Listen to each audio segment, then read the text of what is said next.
আমি মনে করছিলাম স্বরাষ্ট্র মন্ত্রণালয় সংক্রান্ত এখানে ছাঁটাই প্রস্তাব যতজন দিয়েছে ততজনই আলাপ করবেন, আলোচনা করবেন।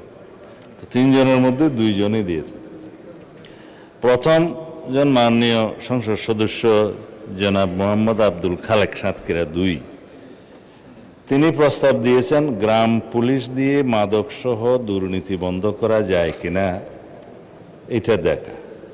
মাননীয় স্পিকার, মাদক দ্রব্য অপব্যবহার সংক্রান্ত যে আইনটা সংশোধনী গত কয়েকদিন আগে পার্লামেন্টে উত্থাপন করেছে, তার উপরে স্থায়ী কমিটিতে আলাপ আলোচনা হয়েছে। আজকে সেটার উপরে কমিটির রিপোর্ট হয়তো উপস্থাপন হতে পারে, যতটুকু আমরা আলোচনা করেছি। আজকে যেহেতু 30 তারিখের পরে পার্লামেন্ট সেশন কয়েকদিনের জন্য বন্ধ হবে, সেই জন্য মনে হয় না সেটা আজকে আমরা বিবেচনার্থে গ্রহণ করার জন্য উত্থাপন করতে পারবো কিনা। তবে জুয়া প্রতিরোধ আইনটা বিবেচনার্থে গ্রহণ করার জন্য আজকে অর্ডার অফ দি ডেতে আপনি রেখেছেন। আশা করি সেটা আজকে আমরা বিরোধী দলের সহযোগিতায় পাশ করতেও পারবো হয়তোবা। আইন শৃঙ্খলা পরিস্থিতি উন্নয়নের জন্য, যেহেতু দেশের শান্তি শৃঙ্খলা, আইন শৃঙ্খলা পরিস্থিতি যদি উন্নত থাকে তাহলে উন্নয়ন, অগ্রগতি, স্থিতিশীলতা, শান্তি সবকিছুই বজায় থাকে। বেসড অন দ্যাট, সেজন্য আমাদের মাননীয় প্রধানমন্ত্রী এই বাজেট যখন আমরা ক্যাবিনেটে অ্যাপ্রুভাল দেই, প্রথাগতভাবে যেদিন বাজেট উপস্থাপন করা হয় সেদিন তিনি নিজে জিজ্ঞেস করেছেন স্বরাষ্ট্র মন্ত্রণালয়ের বাজেট বরাদ্দ একটু বলেন আবার কত বৃদ্ধি হলো না কেন।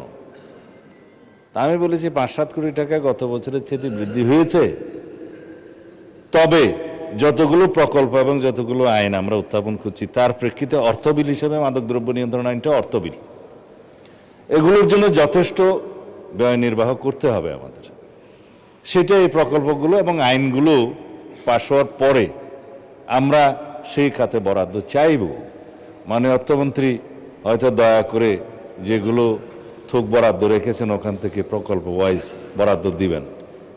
আইন শৃঙ্খলা পরিস্থিতির উন্নয়ন করার জন্য গ্রাম পুলিশ থেকে শুরু করে আইজিপি পর্যন্ত সবাই কাজ করে, পলিটিশিয়ানরা তার উপরে মন্ত্রণালয়। কিন্তু জনগণের প্রত্যক্ষ সহযোগিতা ছাড়া কোনো দেশে আইন শৃঙ্খলা পরিস্থিতি উন্নয়ন হয় না। সেই জন্য সামাজিক মোটিভেশন দরকার, রাজনৈতিক দলগুলো সেরকম সচেতনতা বৃদ্ধির জন্য কাজ করা দরকার। আমরা সংসদে যেভাবে সবাই আলোচনার মাধ্যমে কোঅপারেশনটা পাচ্ছি, আশা করি আপনারা সবাই সংসদের বাইরেও আইন শৃঙ্খলা পরিস্থিতি উন্নয়নের জন্য সেই কোঅপারেশনটা বজায় রাখবেন। সুতরাং জনাব আব্দুল খালেকের বক্তব্যের প্রেক্ষিতে আমি তাকে ধন্যবাদ দিতে চাই যে তিনি সেই গুরুত্বটা অনুধাবন করেছেন। গ্রাম পুলিশ থেকে শুরু করে সর্বস্তরের মানুষ এবং শৃঙ্খলা বাহিনী সবাই মাদকসহ দুর্নীতি এবং জুয়া ইত্যাদি সামাজিক অপরাধগুলো দমনে কার্যকর ব্যবস্থা গ্রহণ করবেন, সহযোগিতা করবেন। মাননীয় সদস্য জনাব রুমিন ফারহানা, এখানে জনাব বলে ফেললাম, তো জেনারেল ক্লজেস অ্যাক্ট অনুসারে আর কি, সি ইনক্লুডস হি, লয়ারদের ভাষায় আর কি। আমি মাননীয় সদস্য সিনিয়র অ্যাডভোকেট জনাব জায়নাল আবেদিনের সাথে একটু ডিফার করতে চাই। পার্লামেন্টের এই হাউসে বাইরের কোনো বিধিবিধান চলে না, এটা রুলস অফ প্রসিডিউর অনুসারে চলে। এটা সংবিধানে হাউসকে সেই ক্ষমতা দেয়া হয়েছে রুলস অফ প্রসিডিউর প্রণয়নের জন্য। এইখানে নিষেধাজ্ঞা দেয়া নাই যে কোন পোশাক পরিহিত অবস্থায় এখানে ঢুকা যাবে না বা ঢুকা যাবে। তো সুতরাং তার এভরি লিবার্টি আছে সেই ড্রেসটা বা ইয়েটা পরার জন্য। হ্যাঁ, সুপ্রিম কোর্ট জুডিশিয়ারিতে তার নিজের মতো করে রুলস প্রণয়নের অধিকার আছে, সেটা ওখানে থাকবে। But the separation of power theory অনুসারে লেজিসলেচার এবং জুডিশিয়ারি একটা আরেকটাকে ওভারল্যাপিং বা কোনো ডিকটেট করতে পারে না। তাই আমি প্র্যাকটিসিং লয়ার না, সেই জন্য আমি বোধহয় একটু জুরিসডিকশন ক্রস করে ফেললাম আর কি। তো শোভন পোশাক পরাটা গেল, এটা অতীব শোভন পোশাক। ব্যারিস্টার রুমিন ফারহানা মুগ্ধ হয়ে আমার বক্তব্য শুনেন, আমি খুব কৃতার্থ হলাম। আমি আরো কৃতার্থ হতাম, একটু পরে বলতেছি। গত পরশু দেশের আইন শৃঙ্খলা পরিস্থিতি যেভাবে উন্নত হয়েছে সেটা ডাটা সহ, ক্রাইম রিপোর্ট সহ, খাতোয়ারি বর্ণনা এখানে দিয়েছিলাম। সম্ভবত আমার ওই মুগ্ধকর বক্তব্যটা আপনি সেদিন হয়তো শুনতে পারেন না, হতে পারে। তার মধ্যে ঐতিহাসিকভাবে বিগত 10-15 বছর, স্পেশালি 2025-এর রেফারেন্স সহ আমি ডাটাগুলো উল্লেখ করেছিলাম। ইন শর্ট দ্যাট খুনের চিত্র এই, ধর্ষণের চিত্র এই, নারী ও শিশু নির্যাতনের চিত্র এই, ডাকাতির এই সংখ্যা হিসাবে দিয়েছিলাম মাসওয়ারি।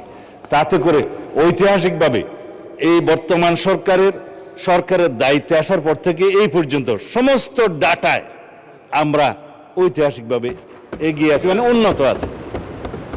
সেই ডাটাটা আমি বলেছিলাম, আমি যেটা অন রেকর্ড এখানে বলেছি, সেই ডাটাটা ডিপার্টমেন্ট থেকে একটা ক্ষেত্রে বলেছি আমরা একটু পিছিয়ে আছি।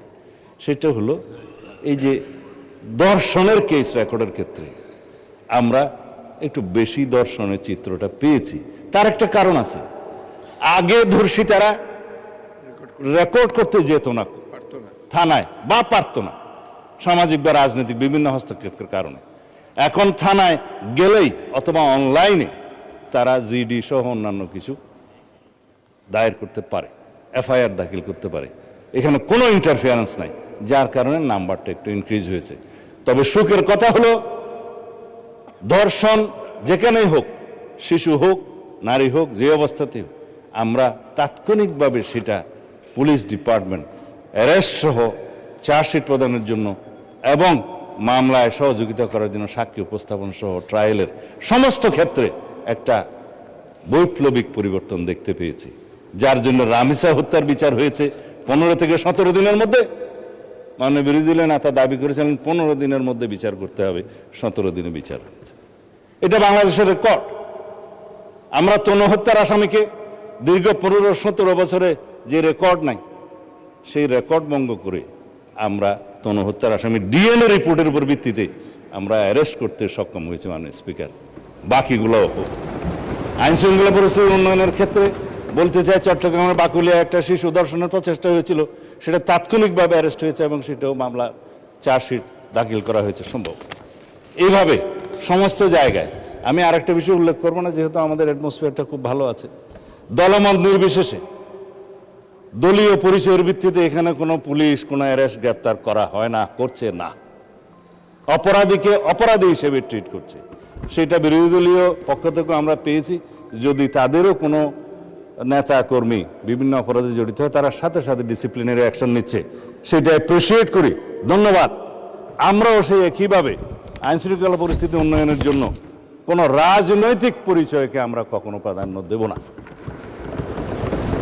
সুতরাং এই একটা ক্ষেত্র ব্যতীত বাকি সমস্ত ক্ষেত্রে আমরা বৈপ্লবিক পরিবর্তন না আনলেও দৃশ্যমান পরিবর্তন আনতে সক্ষম হয়েছে। মাননীয় স্পিকার, আইন শৃঙ্খলা পরিস্থিতি উন্নয়নের জন্য যেটা আমরা 2টা আইন এনেছি, যেটা মাদকের ভয়াল থাবা থেকে আমাদের এই জাতিকে রক্ষা করতে হবে, জুয়ার ও প্রতিরোধ গতি থেকে এই জাতিকে থামাতে হবে, আমাদের যুব সমাজকে রক্ষা করতে হবে। সেই জন্য আমরা মাদকদ্রব্য নিয়ন্ত্রণ অধিদপ্তরকে একটা স্বয়ং সম্পূর্ণ ডিপার্টমেন্ট হিসেবে আমরা পরিচালনা করার সিদ্ধান্ত নিয়েছি। এখানে ডগ স্কোয়াড দেওয়া হবে, তাদের লোকজনকে অস্ত্রসহ প্রশিক্ষণ দেওয়া হবে এবং তাদের জন্য হাজতখানার ব্যবস্থা করা হয়েছে আসামিদেরকে মধ্যবর্তী সময় রাখার জন্য, এবং ল্যাবরেটরির ব্যবস্থা করা হচ্ছে সমস্ত ডিস্ট্রিক্টে, যাতে মাদকদ্রব্য ল্যাবরেটরিতে টেস্ট করে সেটা কোর্টের রিপোর্ট অনুসারে দিতে পারে সেটা মাদকদ্রব্য কিনা। এই সমস্ত বিষয়গুলো আমাদেরকে একটু সময় নিয়ে, ব্যয় নিয়ে, স্ট্রাকচারগুলো দাঁড় করিয়ে তারপরে আমাদেরকে যেতে হবে। তাদেরকে অত্যাধুনিক অস্ত্র দেওয়া হচ্ছে, কারণ মাদক যারা ব্যবসা করে, চোরাচালান করে সীমান্তে বিভিন্ন জায়গায়, তাদের কাছে সশস্ত্র গ্রুপ আছে। আমাদের নিরস্ত্র মাদক দ্রব্যের যে কর্মচারীরা, কর্মকর্তারা, তাদেরকে বিনা হাতে কোনো ডাল তলোয়ার ছাড়া যেতে পারে না। তাদেরকে এইভাবে সশস্ত্র ওয়েল ইকুইপড করা হচ্ছে।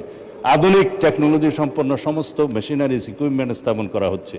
জুয়ার ক্ষেত্রেও অনলাইন এবং অফলাইন এবং বিভিন্ন ডিজিটাল প্ল্যাটফর্ম, সাইবার স্পেসে যে সমস্ত অপরাধ হচ্ছে, সেগুলো অ্যাড্রেস করার জন্য সেরকম প্রযুক্তি সম্পন্ন লোকবল এবং মেশিনারি সেগুলোর ব্যবস্থা করা হচ্ছে। এতদিন কিভাবে রাষ্ট্র চলেছে এই সমস্ত এগুলো অ্যাড্রেস না করে, সেটা আমার কাছে অবাক লাগে মাননীয় স্পিকার। পৃথিবী কোথায় গেছে? আর আমরা 1867 সনের জুয়া নিয়ন্ত্রণ আইনের উপর দিয়ে আমরা ছিলাম।